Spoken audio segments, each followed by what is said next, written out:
கடலூர் மாவட்டம் விருதாச்சலத்துல பார்த்தோம்னா, ரங்கன் அப்படின்னு சொல்லக்கூடிய திமுக வர்த்தக அணியை சேர்ந்த ஒருத்தர் பார்த்தீங்கன்னா, சீமான் அண்ணா வண்டியில போகும்போது குறுக்கால தகாத முறையில ஒரு தகாத வார்த்தையை பேசியிருக்கிறாரு. இதுல கோபம் அடைஞ்ச சீமான் அண்ணா காரை விட்டு கீழே இறங்கி அந்த ரங்கன் அப்படிங்கிறவரை அடிச்சிருக்கிறாரு. இவரை அடிச்ச உடனே இவர் இறங்குறதுக்கு முன்னாடியே நாம் தமிழர் கட்சியை சேர்ந்தவங்க கீழே இறங்கி அவர் அடிச்சிருக்கிறாங்க.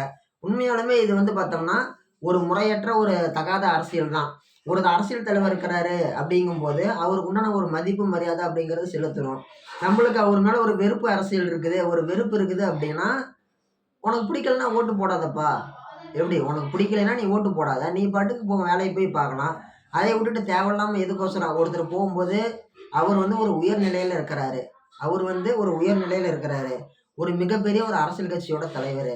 இவர் பார்த்தோம்னா கொள்கை ரீதியாகவும் கோட்பாடு ரீதியாகவும் ஒரு அரசியல் காரணத்தினாலையும் ஒரு நியாயமான முறையிலையும் பார்த்தீங்கன்னா ஆளுங்கட்சியில் பார்த்தீங்கன்னா அவங்க மேலே இருக்கக்கூடிய குற்றச்சாட்டுகளை சொல்கிறாரு.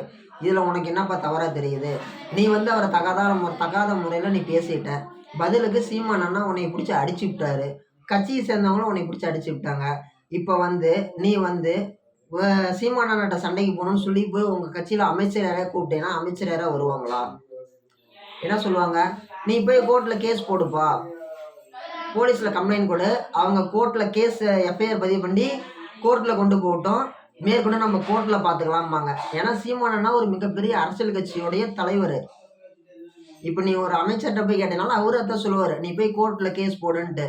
மித்தபடி நீ போய் சொல்லி கேட்டவுடனே அமைச்சர் வாப்பா போய் பார்த்துக்கலாம்னு சொல்லி சீமானண்ணாட்ட ஒன்றும் சண்டைக்கெல்லாம் போக முடியாது, போக போகிறதும் கிடையாது. இப்போ இதில் என்னன்னு சொல்லி கேட்டோம்னா அவங்க என்ன தெரியுமா சொல்லுவாங்க? யார் அவன்? ரங்கன்னா யாரு? அவன் வேலையை வச்சுட்டு கம்மிட்டு இருக்க மாட்டானாம்மா. இவன் எதுக்கு அந்த கட்சிக்காரங்க போகும்போது குறுக்கால போய் பேசி இது பண்ணுறான்? இவனால நம்ம கட்சிக்கு தான் கெட்ட பேர், முன்ன அவனை கட்சி விட்டு தூக்குங்க, எதுக்கு அவனுக்கு தேவையில்லாத வேலை அப்படின்னு சொல்லி கேட்பாங்க. இப்போ இதில் என்ன தெரிய வருதுன்னா, ஒரு சில நாட்களுக்கு முன்னாடி அப்படின்னு சொல்றத விட ஒரு சில மாசங்களுக்கு முன்னாடி கூட சொல்லலாம். என்ன இந்த மாதிரி உதயநிதி ஸ்டாலின்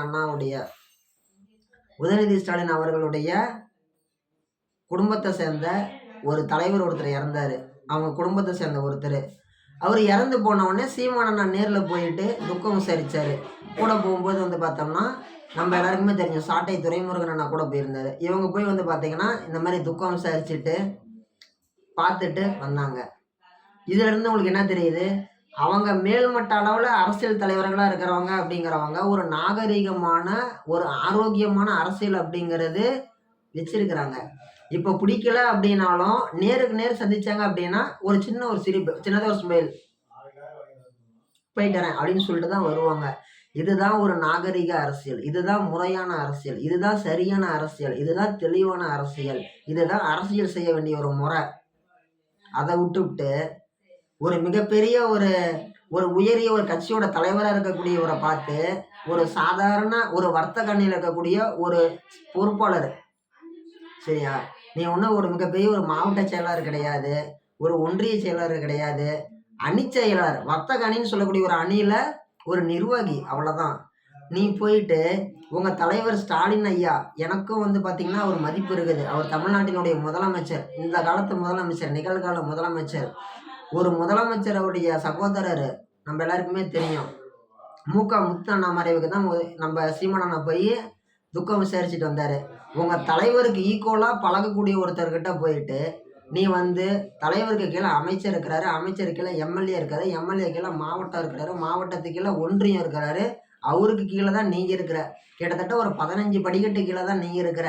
நீ உன்னை விட பெரிய இடத்துல இருக்கக்கூடிய உன் கிரீடை உங்க தலைவர் நம்ம முதலமைச்சர். முதலமைச்சருக்கு ஈக்குவலாக போய் அவர்கிட்ட போய் வீட்டில் போய் துக்கம் விசாரிக்கக்கூடிய ஒரு ஆள்கிட்ட நீ சண்டைக்கு போகலாமா? தகாத வார்த்தையில் திட்டலாமா? அவர் உன்னை பற்றி பேசினாரா? உன் குடும்பத்தை பற்றி பேசினாரா? அரசியல் அப்படிங்கிறது எல்லாருமே பேசுறது தான். இந்த மாதிரி கோவப்பட்டு தேவையில்லாமல் நடந்துக்கிறது அப்படிங்கிறது முட்டாள்தனம். மூளைக்கு வேலை கொடுங்க. மூளை அப்படிங்கிறது தான் ரொம்ப ரொம்ப முக்கியம். ரொம்ப யதார்த்தமாக யோசிங்க. தேவையில்லாமல் ஏன் யோசிச்சுட்டு அதை இதையும் பண்ணிக்கிட்டு சண்டை பண்ணிக்கிட்டு வேஸ்ட் ஆஃப் டைமு. இன்னைக்கு நைட் நீ போய் நிம்மதியாக படுத்து தூங்க முடியுமா? கிடையாது.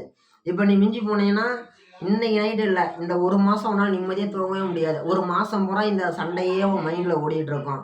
அந்த ஒரு 5 நிமிஷம் இந்த சட்டரை கம்முன்னு க்ளோஸ் பண்ணி வச்சுக்கிட்டு ஒரு மிகப்பெரிய தலைவர் வண்டியில் போகிறாருங்கும்போது நீ கம்முன்னு இருந்தீங்கன்னா நீ உண்டு உன் வேலை உண்டுன்னு இருக்கலாமா? யோசிங்க, சிந்திச்சு செயல்படுங்க. இப்போ நீ கேஸ் போட்டீங்கன்னா மட்டும் என்ன ஆக போகுது? சீமான் அண்ணாவை என்ன பண்ண போறாங்க? அவருக்கு இருக்கக்கூடிய 270 கேஸ்ல இது 271வது கேஸ்ன்னு சொல்லிட்டு அவர் பாட்டுக்கு போயிட்டே இருப்பாரு. அவர் இதை பற்றிலாம் கவலையே பட மாட்டார். அவர்கிட்ட சட்ட வல்லுநர் குழு, ஓகேங்களா, அவர்கிட்ட ஏகப்பட்ட வக்கீல் இருக்கிறாங்க அவர் கையில். அவர் எப்பேற்பட்ட கேஸ் நீ போடணும்னா அவர் உடச்சி வந்துட்டே இருப்பார். அவர் ஃபீஸ் கூட கொடுக்க தேவையில்ல, கோர்ட்டில் காசும் கட்ட தேவையில்ல. அவருக்கோசரம் பணம் கட்டுறதுக்கு ஆள் ரெடியாக இருக்குது. அவர் எதை பற்றியும் கவலை கிடையாது. கேஸுக்கெல்லாம் பயந்துக்குவார்னு நினைக்கிறியா? அப்படி அவர் பயந்துக்குவாருன்னு உனக்கு நம்பிக்கை இருந்துச்சுன்னா அவருக்கு நீ வந்து தண்டனை வாங்கி கொடுக்க முடியும்.